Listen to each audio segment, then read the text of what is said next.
हम लेकर आ चुके हैं आप लोगों के लिए 20 मिनट में शाम की 50 ताज़ा और बड़ी खबरें हैं। बताएंगे दोस्तों आखिरकार कैसे जो है यहाँ पर एक बार फिर से प्रधानमंत्री नरेंद्र मोदी को राहुल गांधी ने ललकारा। राहुल बोले देश को तोड़ने नहीं दूंगा, उसके लिए अपनी जान भी दांव पर लगा दूंगा। आखिरकार क्यों दोस्तों हमास इसराइल की जंग के बीच में इसराइल के उड़े पर खच्चे। जी हाँ, आपको बताते चले हमास ने किया ज़ोरदार हमला। और क्यों आखिरकार दोस्तों पूरी मीडिया बन चुकी है मोदी सरकार के गुलाम। जी हाँ, आपको बताते चले गुलाम मीडिया बता दिया राहुल ने।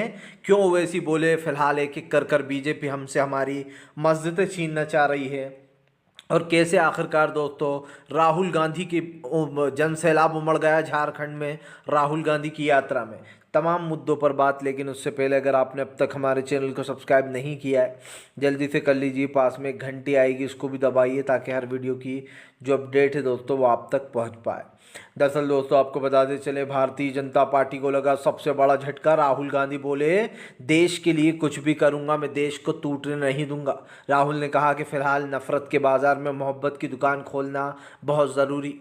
राहुल गांधी ने कहा कि आज देश में हमारे देश में नफरत फैलाई जा रही है, नफरत का जहर घोला जा रहा है और उस नफरत को हम बढ़ने नहीं देंगे। राहुल गांधी ने सीधी चेतावनी दी है कि देश में जो लोग भी नफरत फैलाने का काम कर रहे हैं दोस्तों, जो लोग नफरत फैला रहे हैं उनको राहुल गांधी रोकेंगे। राहुल ने साफ कह दिया है कि फिलहाल वो देश की जनता के साथ है। और जाहिर सी बात है दोस्तों जो आज देश में हो रहा है इसको लेकर राहुल गांधी ने ये बड़ी बात बोली है, जहां पर साफ दिखाई दे रहा है कि राहुल गांधी के इस भाषण के बाद बीजेपी में भगदड़ मचा हुआ है।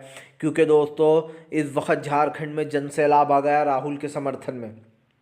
आपको बताते चले दोस्तों इसराइल हमास की जंग के बीच में इसराइल के फिर से उड़ा दिए दोस्तों कई टैंक। जी हाँ, फिर से दोस्तों कहर बनकर बरसा हिजबुल्ला। आपको बताते चले हिजबुल्ला ने फिर से एक बार इसराइल के कई टैंकों को अपने निशाने पर ले लिया। दरअसल दोस्तों इसराइल हमास की इस जंग के बीच में हमास का बुरा हाल होता चला जा रहा है, जहाँ पर इसराइल का बुरा हाल हो रहा है क्योंकि हमास जो है वो लगातार इसराइल के ऊपर कहर बनकर बरस रहा है और उसका साथ दे रहा है हिजबुल्ला। हिजबुल्ला ने दोस्तों फिर से एक बार ताबड़तोड़ हमले कर दिए, जिसके बाद आपको बताते चले अब काफ़ी ज़्यादा चिंता में आ गया है इसराइल को। ख़ास कर इस बात की ज़्यादा चिंता है कि फ़िलहाल इस युद्ध को ख़ास करके हिजबुल्ला को कैसे रोका जाए, क्योंकि आपको बताते चले हिजबुल्ला बहुत भारी पड़ता हुआ नज़र आ रहा है। आपको बताते चले दोस्तों फिलहाल देश में विचारधारा पूरी तरीके से बर्बाद कर रही है बीजेपी, देश के भाईचारे को ख़त्म करना चाहती है। ओवैसी का बीजेपी के ऊपर हमला। असदुद्दीन ओवैसी बोले बीजेपी देश के लोकतंत्र को बर्बाद करने पर तुली है, वो देश का लोकतंत्र ख़त्म कर देना चाहती है। दरअसल दोस्तों असदुद्दीन ओवैसी ने फिर से एक बार बीजेपी पर निशाना साधा है। ओवैसी का कहना है कि हमसे हमारी सारी मस्जिदें बीजेपी छीन लेना चाहती है। वो चाहती है कि देश की तमाम मस्जिदों से मुसलमानों को निकाल दिया जाए। ओवैसी ने कहा कि इस देश का प्रधानमंत्री धीरे धीरे कर सम्राट पुजारी बनता चला जा रहा है, वो अब प्राइम मिनिस्टर नहीं रहे। आपको बताते चले ओवैसी ने कहा कि फिलहाल इस देश की अखंडता और एकता के लिए बहुत ज़रूरी है कि इस देश से उन लोगों को हटाया जाए दोस्तों जो लोग देश में नफरत फैलाने का काम कर रहे हैं। दोस्तों जनता के पास 2024 एक बहुत सुनहरा मौका है, क्योंकि हम और आपने 10 साल तक इंतज़ार किया है। 5 साल मोदी सरकार आई, उसके बाद रिपीट हो गई। रिपीट आने के बाद तो मोदी सरकार ने ऐसे ऐसे कारनामे किए कि उसने पूरे देश को हिंदुत्व में ढाल दिया दोस्तों।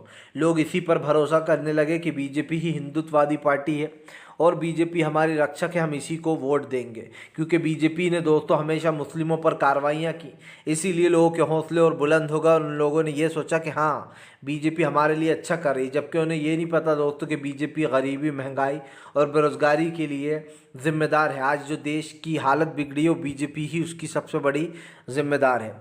आपको बताते चले दोस्तों इंडिया गठबंधन में ममता बनर्जी के सुर क्यों होते जा रहा है बागी। ममता बनर्जी बोली मुझे कांग्रेस में इतना अहंकार क्यों है। कांग्रेस जो है यहाँ पर 300 में से 40 सीटें भी जीतेगी या नहीं ये हमें नहीं पता है। अब आप समझिए दोस्तों ममता बनर्जी इस देश की सबसे बड़ी पार्टी को इस तरीके की बातें बोल रही हैं। हालांकि मैं मानता हूँ कि सीट शेयरिंग को लेकर लोगों में अनबन है, लेकिन दोस्तों सीधी सी बात यह है कि अगर अनबन है भी तो उसको अंदर ही रखना चाहिए, इस तरीके के भाषण नहीं देना चाहिए।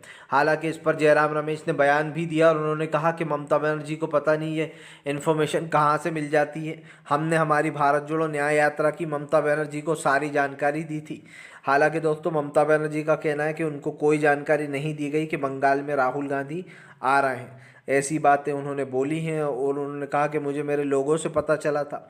ममता बनर्जी ने बीजेपी के ऊपर निशाना साधते हुए कहा कि अल्लाह कसम, बीजेपी को तुम लोगों ने वोट दिया तो तुम्हें कोई ऊपर वाला भी माफ़ नहीं करेगा। ममता बनर्जी ने अल्लाह की कसम खाई और कहा कि अल्लाह कसम, अगर तुमने बीजेपी को वोट दिया तो तुम्हें ऊपर वाला भी माफ़ नहीं करेगा किसी भी तरीके से, अगर तुमने बीजेपी की मदद की तो। उन्होंने कहा कि देश में आज, पूरे देश में नफ़रत फैला दी गई है और जिस तरीके से दोस्तों देश में नफ़रत फैलाई गई है उसको लेकर ममता बनर्जी ने बीजेपी को जमकर लपेटा। उन्होंने साफ कहा कि फ़िलहाल देश में महंगाई, गरीबी और बेरोज़गारी जैसे मुद्दों ने देश की दोस्तों कमर तोड़ रखी है। ख़ास कर उन्होंने कहा कि देश में जो नफ़रत घोली जा रही है उसको रोकने का सिर्फ एक ही उपाय है, बीजेपी को सत्ता से बाहर करना।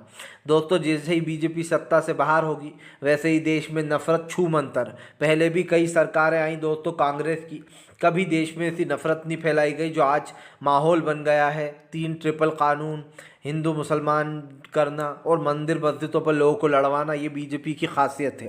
आपको बताते चले दोस्तों, फ़िलहाल आखिरकार एक बार फिर से जो यहाँ पर हमास इजराइल की जंग के बीच में हूतीस का ज़ोरदार हमला, हूतीस दोस्तों कहर बनकर बरस रहा है इजराइल के ऊपर। जी हाँ, आपको बताते चले हूतीस ने फिर से दोस्तों इजरायली से शिप पर किया अटैक।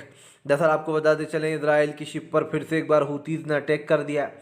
हूतीस दोस्तों फ़िलहाल तमाम उन मुद्दों पर घेर रहे हैं और शिपों को जिन मुद्दों पर उन्होंने कहा था, उन्होंने साफ कहा था कि जो भी इजराइल की मदद करेगा और इजराइल की शिपों को हम छोड़ेंगे नहीं।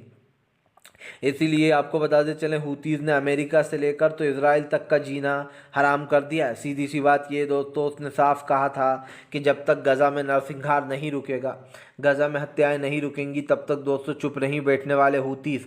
और यही कारण है जो हूतीज़ के दोस्तों इस ऐलान के बाद से फिर से एक बार घमासान मच गया है, क्योंकि एक चीज़ तो साफ़ हो चुकी है दोस्तों कि हूतीज़ के आगे कोई टिक नहीं सकता और हूतीज़ किसी के आगे झुक नहीं सकते। मतलब साफ़ है दोस्तों कि हूतीज़ के आगे अब कोई टिक नहीं पा रहा और हूतीज़ ने साफ कर दिया है कि फ़िलहाल वो किसी भी हाल में रुकने वाला नहीं है दोस्तों, क्योंकि हूतीज़ के ये झगड़े सबको दिखाई दे रहे हैं हूतीज़ ने किस तरीके से दोस्तों निशाने पर ले रखा है इन तमाम लोगों को।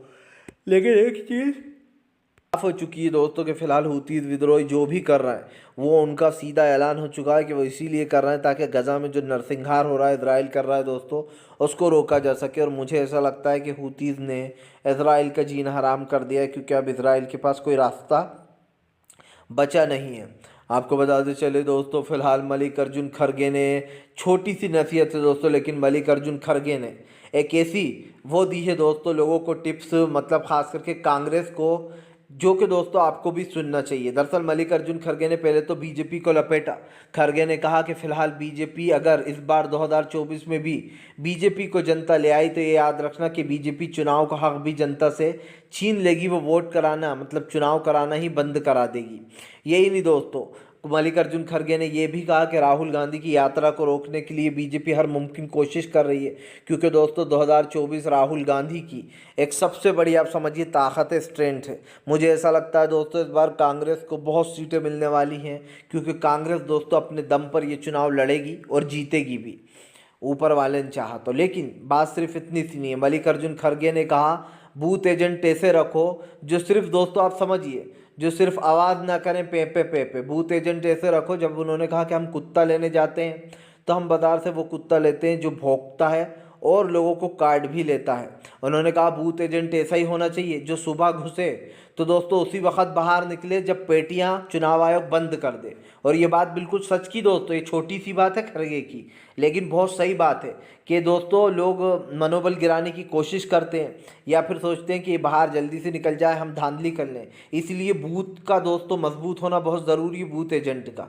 इसीलिए ये साफ साफ कहा गया है कि जो भी भैया बूथ एजेंट है वो अंदर घुसे तो तभी निकलो जब चुनाव आयोग में पेटी बंद हो जाए, और सारी पेटियां बंद कर कर एक स्ट्रॉन्ग रूम में जब तक नहीं रख दी जाएं तब तक जो है यहाँ पर दोस्तों फ़िलहाल बाहर ना निकलो। ये साफ कहा गया है खड़गे द्वारा। मतलब बूथ का दोस्तों सब यही कहते हैं कि बूथ एजेंट का मजबूत होना बहुत ज़रूरी होता है, ख़ास करके चुनाव के वक्त।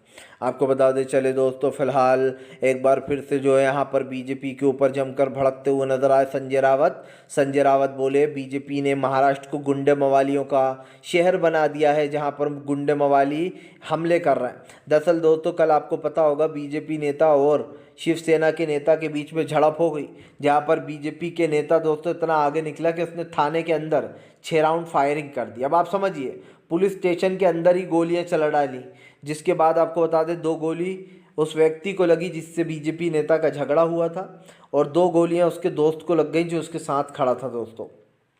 ऐसे में हालांकि अब बीजेपी का ये नेता दोस्तों गिरफ्तार हो चुका है, लेकिन आपको बता दें संजय रावत ने कहा कि बीजेपी जहां पर भी जाती है वो माहौल बिगाड़ देती है उस राज्य का। उन्होंने कहा कि ये सब कुछ बीजेपी की वजह से ही हुआ।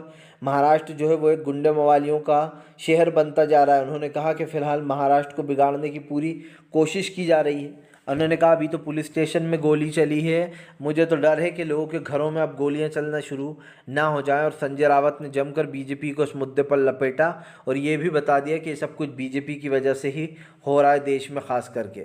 आपको बता दें चले दोस्तों, फिलहाल बीजेपी की बढ़ गई मुश्किलें। जी हाँ, आपको बता दें चले दोस्तों, दरअसल महबूबा मुफ्ती का बीजेपी के ऊपर बड़ा हमला। महबूबा मुफ्ती बोली बीजेपी फैला रही है देश में नफरत, बीजेपी की वजह से हो रहा है ये सब कुछ। दरअसल दोस्तों, आपको बता दें चले फिलहाल बीजेपी के ऊपर जमकर बरसी है ममता बनर्जी, महबूबा मुफ्ती ने बीजेपी को लपेटते हुए कहा कि फिलहाल बीजेपी तमाम मस्जिदों पर जो खास कर ये कार्रवाइयाँ करवा रही है, ये सिर्फ देश को तोड़ने की कोशिश है। उन्होंने कहा कि पहले बाबरी मस्जिद और अब ज्ञान व्यापी में पूजा कराने पर दोस्तों मुस्लिम समाज काफ़ी ज़्यादा गुस्सा है। सीधी सी बात ये है कि वहाँ पर मस्जिद है दोस्तों, आज जो धर्मस्थल वहाँ पर खड़ा है वही धर्मस्थल है दोस्तों। 500 साल पहले वहाँ पर क्या था, 1000 साल पहले क्या था, इससे क्या मतलब है दोस्तों? आप समझिए, वीडियोग्राफी कराई जाती है कि देखो क्या उन खंभों पर अंश है, इसका क्या मतलब है? क्या आप मस्जिद तोड़कर वहाँ पर मंदिर बनवा दोगे अगर कुछ अंश मिले तो? सीधी सी बात है, सीधा जवाब देना चाहिए।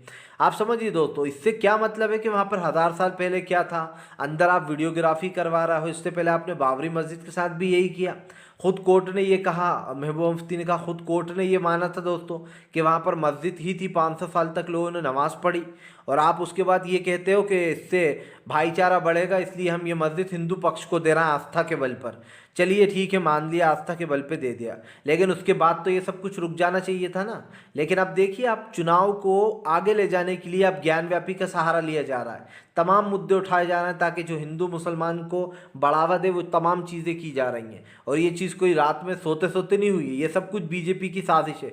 मैंने याद है आपसे क्या कहा था कि आप ये मत समझिएगा कि ये ज्ञानव्यापी का मामला दब गया। जैसे ही चुनाव करीब आएगा बीजेपी लोकसभा के वक्त इस मुद्दे को उठाएगी, और मैंने जो कहा था आपसे वही हुआ। जैसे ही लोकसभा चुनाव आया वापस से इस मामले को तुल दे दिया गया और रातों रात पूजा की अनुमति मिल गई, जिसके बाद तो हड़कंप ही मच गया।